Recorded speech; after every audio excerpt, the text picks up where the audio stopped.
So I guess I need to give you a little bit of backstory before I get too in depth with this video. As you know, when I divorced, or at least some of you may know, when I divorced, I was stuck with $50,000 worth of debt. There was a car. I mean, I can't explain everything. There was a car, there was credit cards, there was tax bills that I had to pay. So there was a lot of things that had added up through our 14-year marriage that I don't know if I want to say stuck with, but for lack of a better word, stuck with. And then I had child support, and boy, the child support was so costly. And part of the child support was I had to give my daughter my car, or a car. So I did give her my car. I think I owed $6,000 on that car. So in order to give her the car, I had to go get a truck, well, a vehicle. So I got a cheap Chevy Colorado 4-cylinder. I mean, it was pretty expensive, but it was the cheapest one I could find. And I wanted a truck.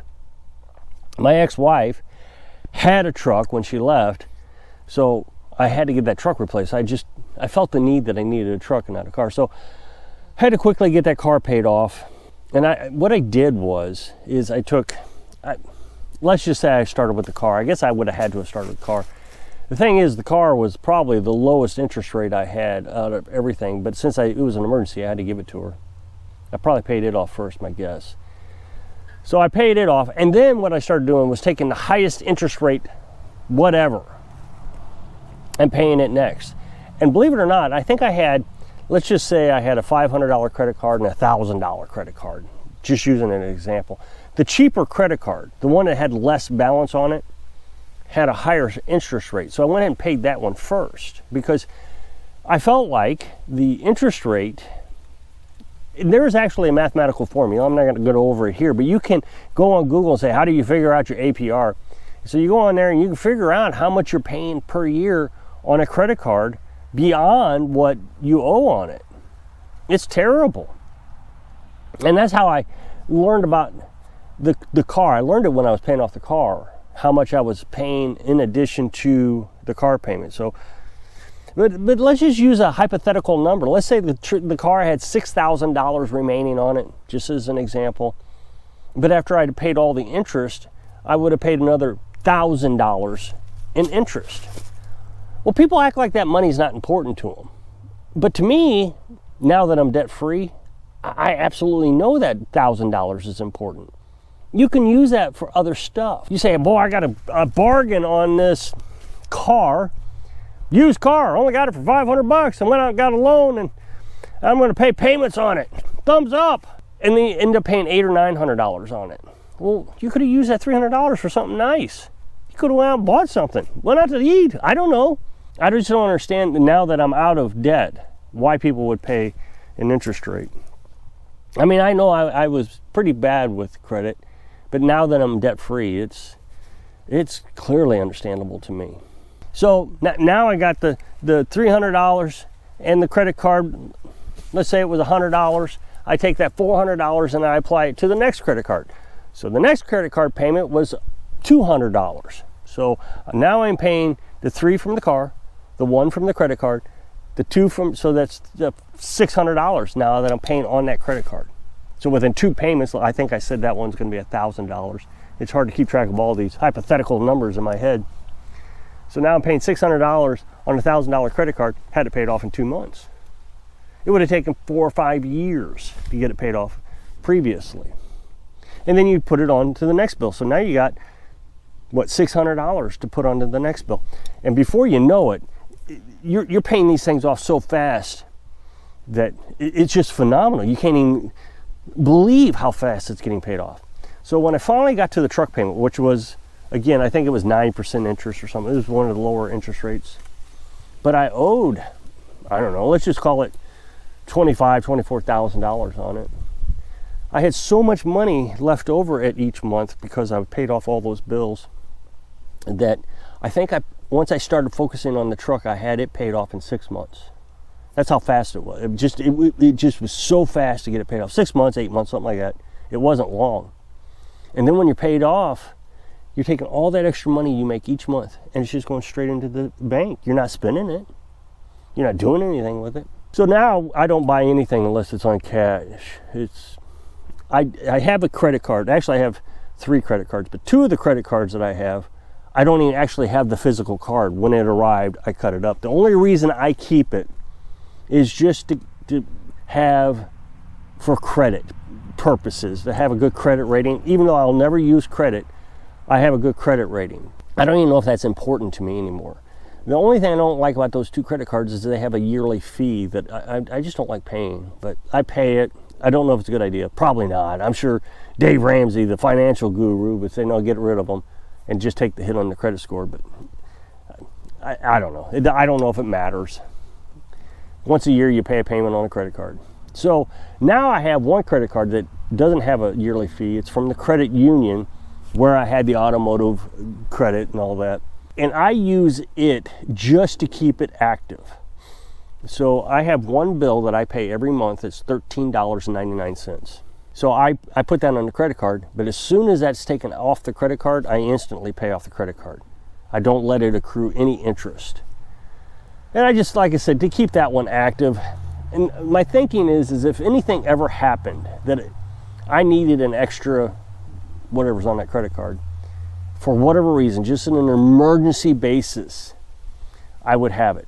The reason I say this is like, I don't know, a medical issue or something. I can't imagine what it would be, but there's an X number of dollars, I don't want to tell you how much is on it, that I can't get out of the bank. The bank only allows me to take out $700. So let's say it's midnight, I need this money, I can go and spend it. So I want to keep that one active. I don't want it to have a problem. So the only bills I get regularly is that $13.99. The insurance off my truck, I think it's $100. And I know somebody's going to say, oh, that's outrageous. I do agree, it's a little bit outrageous, but I keep full coverage on it. The truck has value in it, not as much as when it was new, but it has value. So if I wrecked it, I could get the value of it so I could buy another one. That's the only reason I keep full coverage on it. There's significant value that I think it's worth it. Let's say the value drops down to $1,200 or $1,100. Then I'll go to just liability. Because if you figure $100 times 12 months is $1,200, you're paying more per year on that truck than you are for what it's worth. So at some point you do have to recognize that the value isn't worth it anymore, and it'd just be cheaper to go buy another one with what you got in the bank. Then I have the 2 cell phones, one for me, one for Carolyn. Again, that's not a big deal to me. I mean, it's a regular bill, and it's always prepaid phones. We have prepaid phones through AT&T. That way, if we didn't want to pay it, we're not locked into some contract or we have free phones or anything like that. It just seems to make more sense to me. I got extra hotspot one time on my phone. Cost an extra $10. And I didn't realize they'd already taken payment for the next bill from my phone. So I think the payment on the phone was $50. So now there's only $40 in the account because I just used $10 for the hotspot. So they shut off the phone. Well, it was no big deal. I don't know, you call the number, you text the number, you do something, you get on the website, it doesn't matter, I'm not sure what it was. And you just add the $10 into your account and they turn it right back on. So nothing that I am required to pay where there is a penalty if I fail. I just don't do it. Everything we own now is paid for. And if we want to buy something, it has to come out of cash. Here's a story that just absolutely frightens me. I know a person who was in a relationship with someone. They bought a piece of property through the guy who owned the property, so it was owner financed. Both their names were on the property. Well, they broke up. The 2 of them broke up. And the person who stayed on the property defaulted. Long story, but the person I know called the people up and said, hey, I want to take over these payments. Is there some way I could arrange this? And they said, oh, no, you can't do that. So ended up, the person who stayed on the property left. Well, the person who left the property still wanted the property. So that person bought it again through owner finance. Same thing happened. Signed up 2 people, well, they broke up. So twice, This person lost the property. Ended up getting it again. They ended up paying it off. But imagine how much money that owner made off that property. You got to think about owner finance. Owner finance, it's advantageous for an owner to finance you a piece of property because they're wanting you to default. They want you not to pay. Because let's say you pay $3,000 or $4,000 on a piece of property. You got $500-$600 left to pay, and you default on it. They take the property back and they get to sell it again. So now this property that was worth, let's just call it $4,500, they're going to make $8,000 off it, $10,000 off of it, just by taking everybody's money and then letting them default. I mean, that's a real steal. And then if it's property like this, because I hear this a lot in the comment section, you know, got any property, but I got to be able to get it financed. So you have property like this, you want to burn firewood, and the owner says, you can't cut any trees down, not until you pay for it. That's my property. It's in my name. I'm responsible. So if you default, I want those trees. I don't want to lose value on my property. You clear it. I've lost all that tree value. It really isn't your property. When we bought this property, it was $4,200. Now, Carolyn and I had the money available. We just paid cash for it. I went to the bank, got the money out of the bank. It was a little frightening. I don't want to get that story again, but we got the money out of the bank. Came back to this area to the title company. And we met the guy in the parking lot in the title company, at the title company. Went in, he signed the paperwork, I signed the paperwork, and I gave the title company like $150 to fill out the title.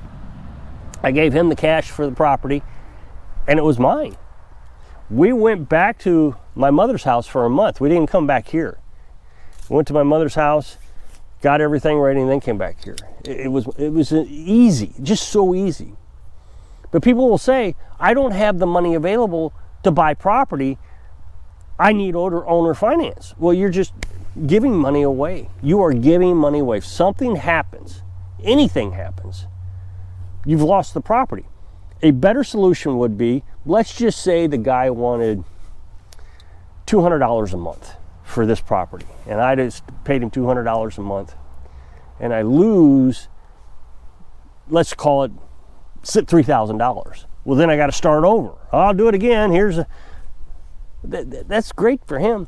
So what you need to do, instead of buying the property and giving him $200 a month, you take $200 out of your paycheck and you put it in a bank. You don't touch it. I know that's really hard for a lot of people to do, but you just don't touch it. You just leave it there. If you were giving it to the guy, think about this, you wouldn't have it anyways. So what's the difference? You save up your $4,200 and it takes you 20 months, just under 2 years, to save up all that money, and then you can go looking for property and buying the property. Well, that property won't be available. I understand that. You're going to have to do your due diligence. Start saving now. Start putting money away now. Here's what you could do is just, this is what I can afford per month. Let's just call it that $200 again. And so that's what you planned on paying this guy, $200 a month. Well, then just put the money in the bank for $200 a month, and then when you're ready to look for property, start looking. And when you find something that you have enough cash for, just go buy it. It's a lot easier, it's a lot safer. The thing is let's just say something happens one month. You're putting your $200 in every month, and then July happens and there's an emergency. Car blows up. You need that $200 to get it fixed. So you take $200 that you were going to put in there and you put it into the car. Well, you don't lose the property. You still got all the cash in the bank. The owner didn't take it all. And then you can resume back in August putting your $200 in there, or whenever you can afford it. That person I know lost all that money twice. And here's the thing, is I know a lot of my audience are nomads. They travel around in vans and different things. So if you want to save money, but you can't because you're paying rent, because that's what I hear all the time. Rent's just too expensive. I can't do that and that. I got to do one or the other. Well, you could possibly get in a van. You could be a nomad for a little while. I don't know how much money you actually save at that. I know Carolyn and I save quite a bit. But you could save money living in your van. Or you could have someone move into your apartment with you, share the rent. Now, let's just say your rent was $400. Now you got that $200 you can save back because you're paying $200 in rent. The other person's paying $200 rent instead of you paying the $400. People just don't want to go through the effort of actually being dependent on themselves. And here's what I say. If you want to live off grid, being debt free and owning your own property is the first step to being off grid.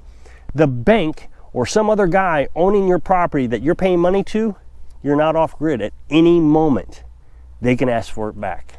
My definition is try to be self-sufficient as much as possible. Well, if the property isn't even yours, you're not self-sufficient. So if you'll click this up next box, it'll take you to a video where I was talking about the tiny house. So I hope I can inspire you to be self-sufficient so you can live your dreams. Thanks for watching.